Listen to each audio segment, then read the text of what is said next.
So now let's go to the next module flow, which is web application hacking methodology. Mm, so in the previous section discussed the security posture of web applications. We discussed the security posture of web applications by analyzing various types of threats attacks currently in use. Attackers perform these attacks using a detailed process called the hacking methodology. This section will describe the steps of the hacking methodology, explaining how attackers target web applications.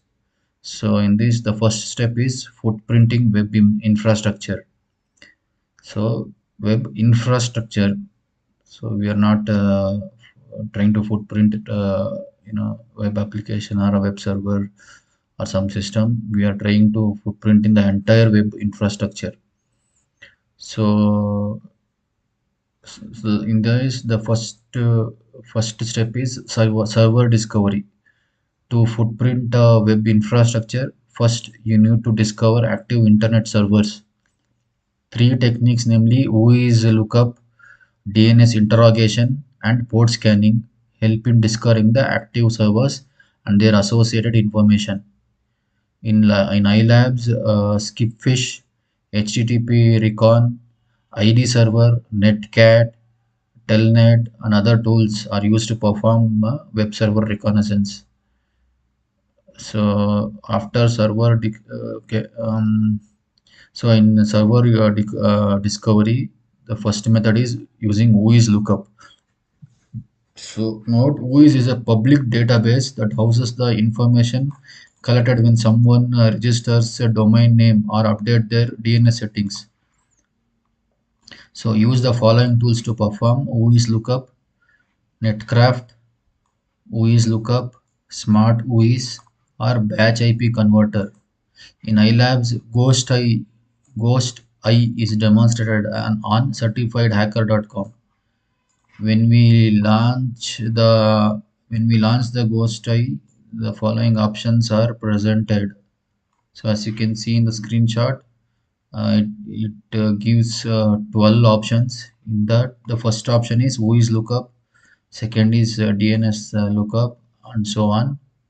So to check whois lookup, we have to select the option 1 and enter.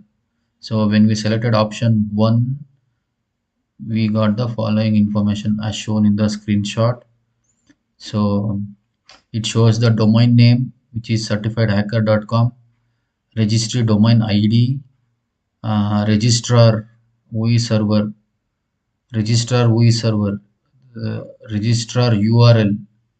The registrar URL is networksolutions.com.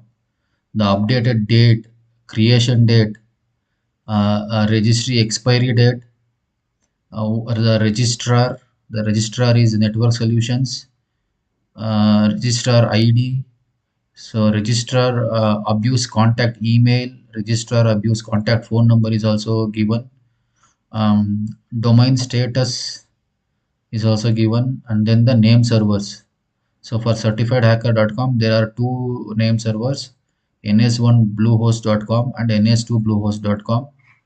DNSSEC is unsigned.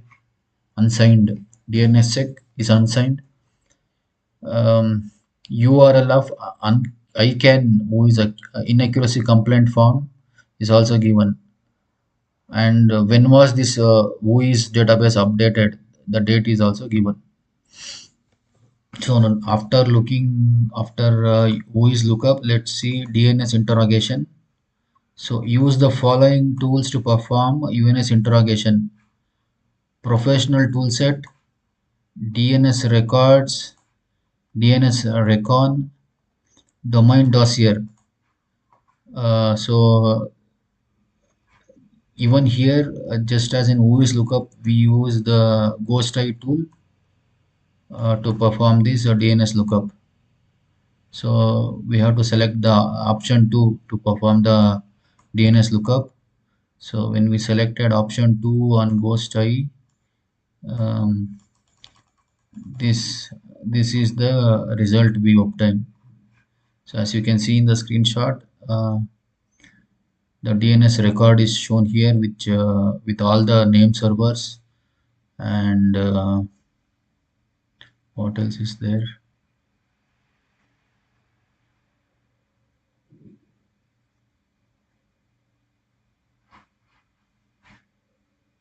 Okay. So usually, if there are any mail servers, it will be displayed with MX.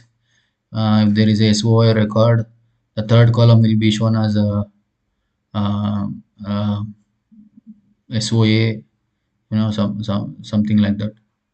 So after OS lookup and DNS interrogation, next third one is port scanning. So for port scanning, we use Nmap, NetScan Tools Pro, Advanced Port Scanner, HPing.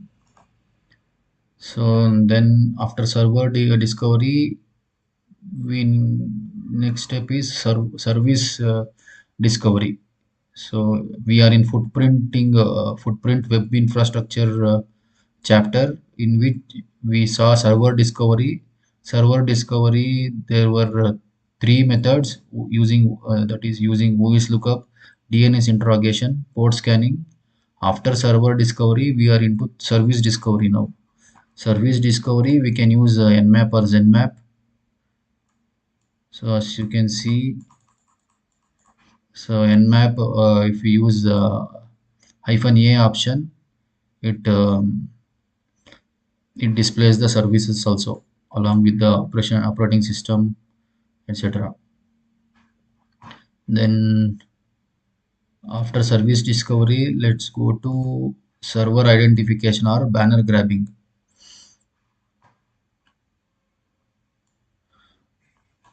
So through banner grabbing, attackers identify the name and slash or version of a server, operating system, or application. They analyze the server response header field to identify the make, model, and version of the web server software.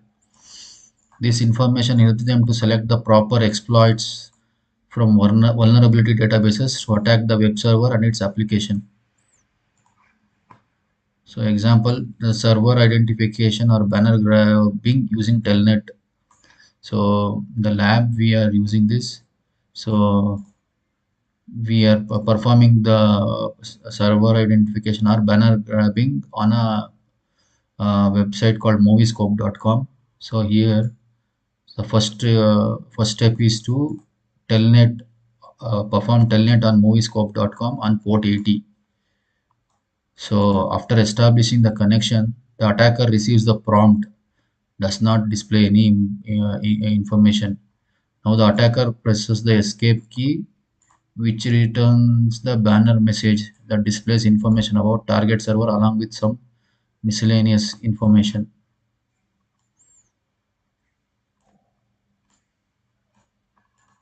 As you can see, the server identified is NGINX in the screenshot.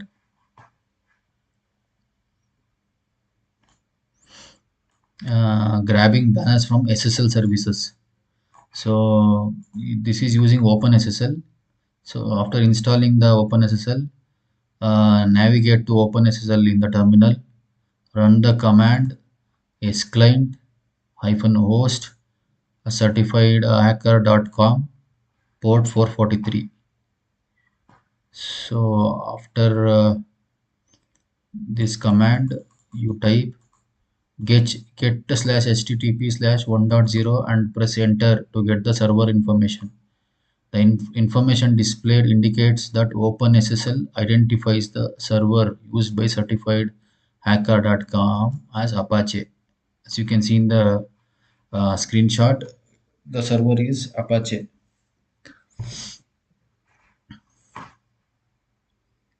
Some additional banner grabbing tools are Netcat, IDserve, Netcraft.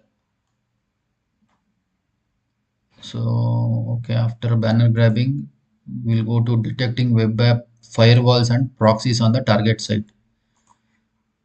Detecting proxies. Some organizations use proxy servers in front of their web servers to make them untraceable.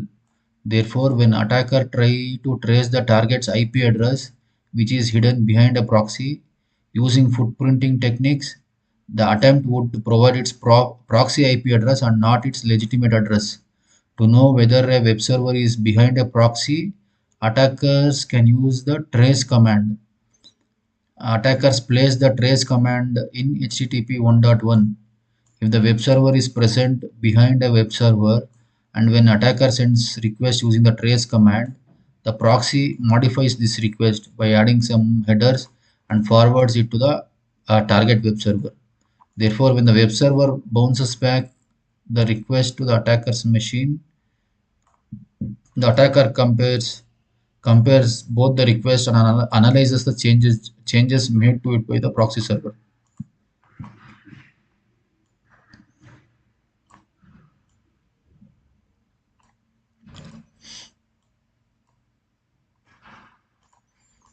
You can pause the video and look at the example here. So next is detecting web application firewalls or WAFs.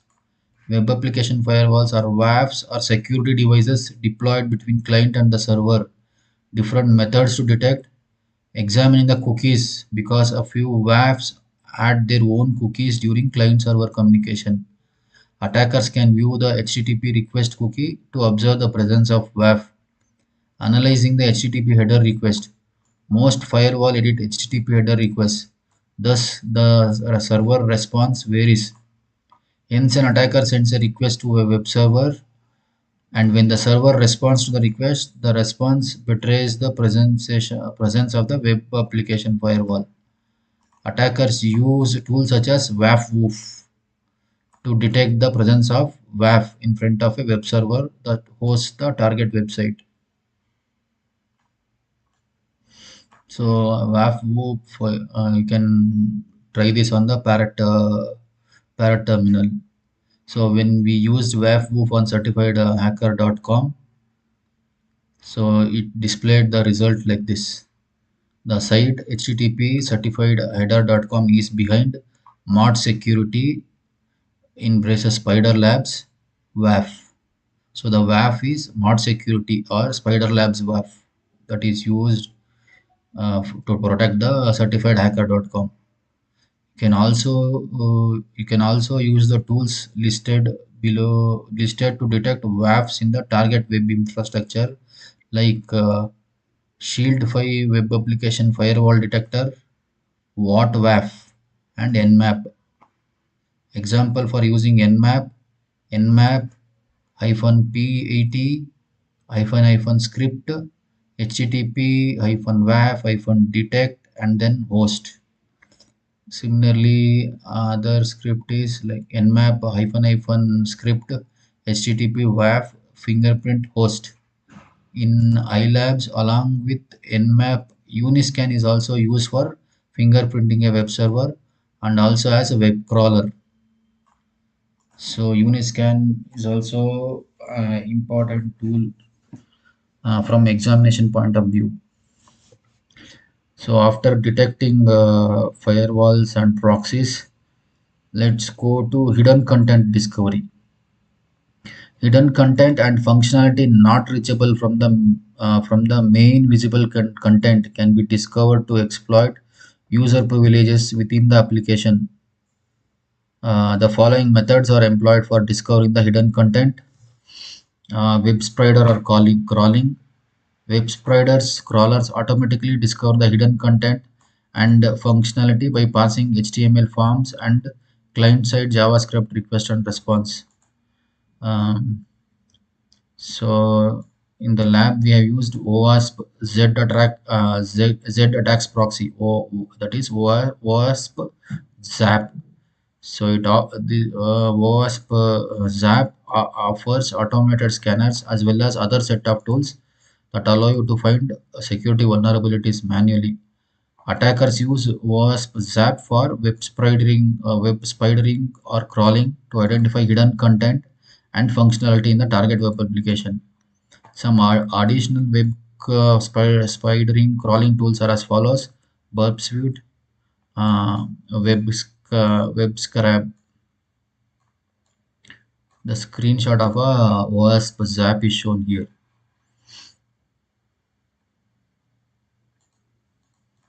As you can see in the automated scan, you can also find the spider tab. So by clicking on the spider tab, you can check the spider of the web it is targeted. So after spider crawling to discover hidden content, other method is attacker directed spidering. The attacker accesses all the application's functionality and uses an intercepting proxy to monitor all request and response. The intercepting proxy passes all of the application's response and reports the content and functionality it discovers. Attacker directed spidering tools, OWASP Zap, is the example of the attacker directed spidering. Okay, next is to detect the load balancers. So this is also an important step uh, in the footprinting web infrastructure to detect the load balancers. Organizations use load balancers to distribute their web server load across multiple servers and thus increase the productivity and reliability of web applications. In general, there are two types of load balancers, namely DNS load balancers, layer 4 load balancer, and HTTP load balancers, layer 7 load balancers. So there are many different ways to detect the load balancers. The first type is using the host command on parent terminal. So when we type a host command, say for example, host yahoo.com, um, you can see the screenshot here. So it is showing the if you look at the bottom, there are three load balancers it is displaying. So Yahoo.com mail is handled by MTA7, AM0, Yahoo DNS.net, MTA5, MTA6. So after host command, let's look at the dig command. The dig command provides more detailed results than the host command. So to use the command, you just have to type the command dig and then the target domain. So again, we have used the dig on yahoo.com and it displayed the um, load balancers in the answer section. So after host dig, now let's see using the tool called load balancing detector, LBD. So LBD detects if a given domain uses DNS and slash or HTTP load balancing via server and date, header, and diffs between server answers. If it analyzes data received from application responses to detect load balancers. So the command is lbd and the target domain. So here again we have used it on yahoo.com. As you can see, it has listed the DNS load balancing and the HTTP load balancing.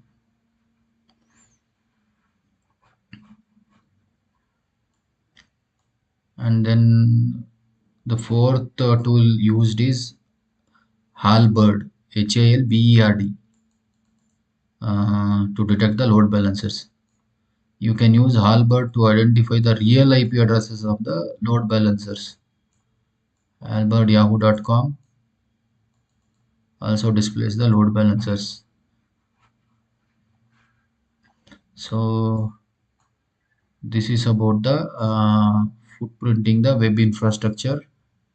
In the next videos, let's look into other methods of hacking methodology.